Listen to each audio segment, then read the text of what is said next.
اللہ الرحمن الرحیم۔ یہ ریڈیو قطر ہے۔ اب آپ محمود احمد سے خبریں سنیے۔ ابتدا میں پیش خدمت ہیں اہم خبروں کی سرخیاں۔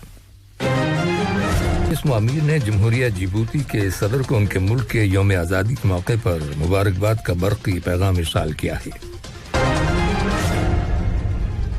قطر نے جمہوریہ مالی کے شمالی علاقے میں ایک فوجی اڈے پر کیے گئے حملے کی شدید الفاظ میں مذمت کی ہے۔ وزارت صحت نے اعلان کیا ہے کہ ملک کے اندر گزشتہ 24 گھنٹوں کے دوران کرونا وائرس کے مزید 131 مریض صحت یاب ہو گئے ہیں، جس کے بعد شفا پانے والے افراد کی مجموعی تعداد اب 2,19,000 سے زیادہ ہو گئی ہے۔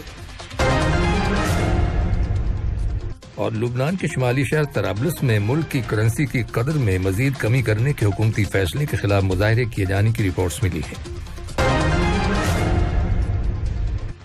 یہ تھیں اہم خبروں کی سرخیاں، اور اب سے چند لمحوں بعد تفصیل سے خبریں نشر کی جائیں گی۔ لیجیے اب آپ تفصیل سے خبریں سنیے۔ صاحب اسم امیر شیخ تمیم بن حمد آل ثانی نے جمہوریہ جیبوتی کے صدر اسماعیل عمر گلے کو ان کے ملک کے یوم آزادی کے موقع پر مبارکباد کا برقی پیغام ارسال کیا ہے۔ جیبوتی سن 1977 میں فرانس سے آزادی کے بعد اپنی علاقائی خود مختاری کی یاد کو تازہ کرنے کے لیے ہر سال 27 جون کو یوم آزادی مناتا ہے۔ نائب امیر شیخ عبداللہ بن حمد آل ثانی نے بھی اس موقع کی مناسبت سے جمہوریہ جیبوتی کے صدر کے نام مبارکباد کا برقی پیغام روانہ کیا ہے۔ دریں اثنا وزیر اعظم اور وزیر داخلہ شیخ خالد بن خلیفہ بن عبدالعزیز آل ثانی نے جیبوتی کے وزیر اعظم عبدالقادر کامل محمد کو ان کے ملک کے یوم آزادی کے موقع پر مبارکباد کا برقی پیغام ارسال کیا ہے۔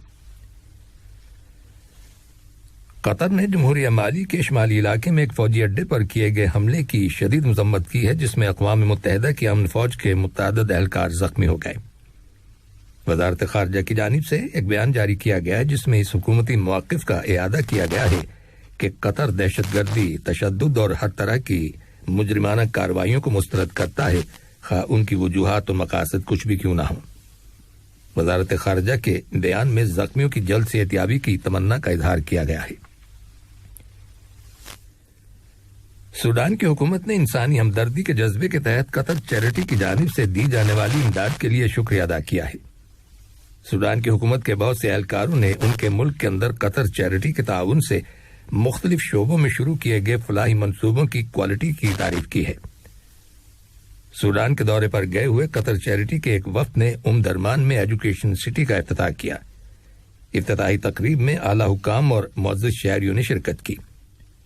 اس موقع پر سوڈان کے وزیر سماجی ترقی احمد آدم بخیت نے کہا کہ قطر نے دنیا میں انسان دوست اور رضاکارانہ کاموں کے حوالے سے ایک نمایاں مقام حاصل کر لیا ہے۔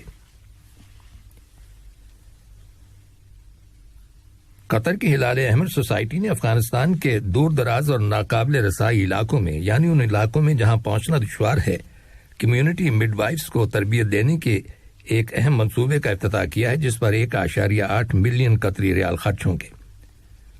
افغان ویلفیئر سوسائٹی کے تعاون سے شروع کیے گئے اس منصوبے کا مقصد افغانستان میں معاشرتی ترقی اور صحت عامہ سے متعلق معاملات کو بہتر بنانا ہے۔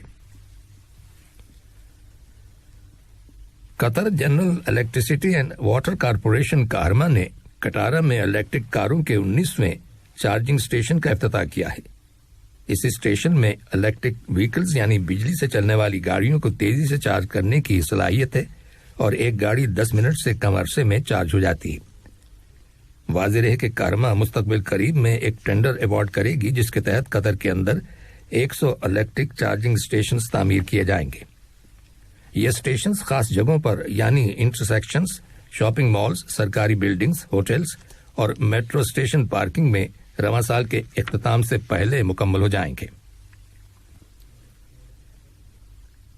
وزارت صحت نے اعلان کیا ہے کہ ملک کے اندر گزشتہ 24 گھنٹوں کے دوران کرونا وائرس کے 102 نئے کیسز رجسٹر کیے گئے ہیں، جن میں سے 36 کا تعلق مقیم لوگوں سے ہے، جبکہ 66 کیسز کا تعلق ان افراد سے ہے جو حال ہی میں بیرون ملک سے دوحہ آئے ہیں۔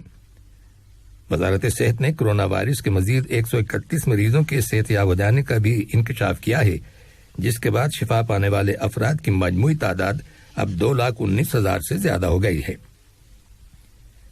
وزارت صحت نے ایک بیان میں کہا ہے کہ قطر کی حکومت نے ملک کے اندر کرونا وائرس ویکسین کی 30 لاکھ سے زیادہ ڈوزز فراہم کی ہیں، جس سے اس عالمی وبا کے خلاف حکومت کی کامیاب حکمت عملی کا پتہ چلتا ہے۔ قطر کو قومی سطح پر جاری ویکسینیشن مہم کو عملی جامہ پہنانے میں بڑی کامیابی حاصل ہوئی ہے، اور یہی وجہ ہے کہ گزشتہ چند ہفتوں سے کرونا وائرس کے کیسز میں بڑی کمی واقع ہو رہی ہے، اور اس سال اپریل کے بعد سے روزانہ کی بنیاد پر کرونا وائرس کے بہت کم کیسز رجسٹر کیے گئے ہیں۔ وزارت صحت کی جانب سے جاری کردہ اعداد و شمار کے مطابق ملک کے اندر اہل افراد میں سے 71.3% لوگ کووڈ 19 ویکسین کی کم از کم ایک ڈوز لے چکے ہیں، جبکہ 58.2% لوگوں نے کرونا ویکسین کی 2 ڈوزز لے لی ہیں۔ اسی طرح 40 سال سے زیادہ عمر کے 90.3% لوگ کرونا ویکسین کی کم از کم ایک ڈوز لے چکے ہیں۔ ادھر دنیا کے بیشتر ممالک کی حکومتیں کرونا وائرس کی انتہائی متعدی قسم ڈیلٹا کے پھیلاؤ پر قابو پانے کی کوششیں جاری رکھے ہوئے ہیں۔ بھارت کی ریاست مہاراشٹر میں حکومت نے تمام مالز اور سنیما گھروں کو بند کر دینے کا حکم دے دیا ہے، کیونکہ حکام کو کرونا وائرس کی اس متعدی قسم پر قابو پانے کے لیے شدید چیلنجز کا سامنا ہے، جس کی وجہ سے حکومت کا لاک ڈاؤن میں نرمی کرنے کا منصوبہ بری طرح سے متاثر ہوا ہے۔ بنگلہ دیش کے دارالحکومت ڈھاکہ میں کرونا وائرس کی وجہ سے سخت لاک ڈاؤن کے نفاذ کے موقع پر ہزاروں کی تعداد میں تارکین وطن ورکرز بھاگ گئے ہیں۔ مبصرین کا کہنا ہے کہ لاک ڈاؤن کے نتیجے میں تجارتی اور اقتصادی سرگرمیوں پر منفی اثرات مرتب ہوئے ہیں اور لوگ گھروں میں بند ہو کر رہ گئے ہیں۔ رواں سال اپریل کے وسط سے ہی بنگلہ دیش میں کرونا وائرس کے مریضوں کی تعداد میں اضافے کی وجہ سے کاروباری سرگرمیوں اور لوگوں کی نقل و حرکت پر پابندیاں عائد ہیں۔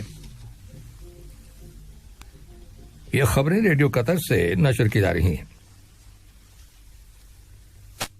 لبنان کے شمالی شہر طرابلس میں ملک کی کرنسی کی قدر یعنی ویلیو میں مزید کمی کرنے کے حکومتی فیصلے کے خلاف مظاہرے کیے جانے کی رپورٹس ملی ہیں اور وہاں کشیدگی میں اضافہ ہو گیا ہے۔ ذرائع ابلاغ کی رپورٹس کے مطابق سینکڑوں کی تعداد میں مظاہرین نے آج طرابلس کی سڑکوں پر احتجاجی جلوس نکالا۔ کچھ مظاہرین سینٹرل بینک کی عمارت کے صحن میں داخل ہو گئے، لیکن فوج نے انہیں عمارت کے اندر جانے سے روک دیا۔ اس پر ہونے والی جھڑپوں کے نتیجے میں 5 مظاہرین اور 2 فوجی اہلکار زخمی ہو گئے۔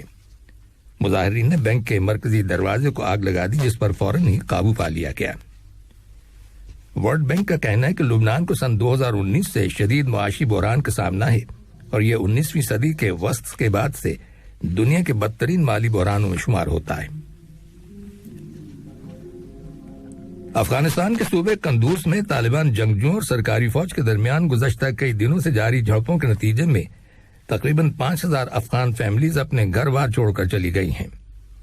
قندھار اور بغلان صوبوں میں بھی طرفین کے مابین شدید جھڑپیں ہونے کی خبریں ملی ہیں، جہاں سرکاری فوج نے طالبان کے زیر کنٹرول کچھ علاقوں کو دوبارہ حاصل کرنے کا دعویٰ کیا ہے، لیکن مقامی میڈیا کی رپورٹس کے مطابق طالبان ابھی بھی وسطی بغلان اور قندھار کے اہم مقامات پر موجود ہیں۔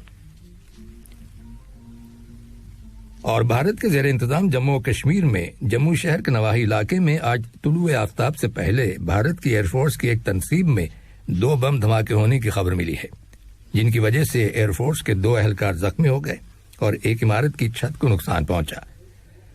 کہا جا رہا ہے کہ یہ دھماکے ڈرونز کے ذریعے کیے گئے۔ بھارت کی حکومت نے اس واقعے کی فوری تحقیقات شروع کرنے کا حکم دیا ہے۔ حکومت نے پورے علاقے میں خاص طور پر جموں شہر اور کشمیر ویلی میں سویلین اور ملٹری ایئرپورٹس سمیت تمام فوجی اور دیگر اہم مقامات پر سیکیورٹی الرٹ جاری کر دیا ہے۔ آخر میں اہم خبروں کی سرخیاں ایک بار پھر سن لیجیے۔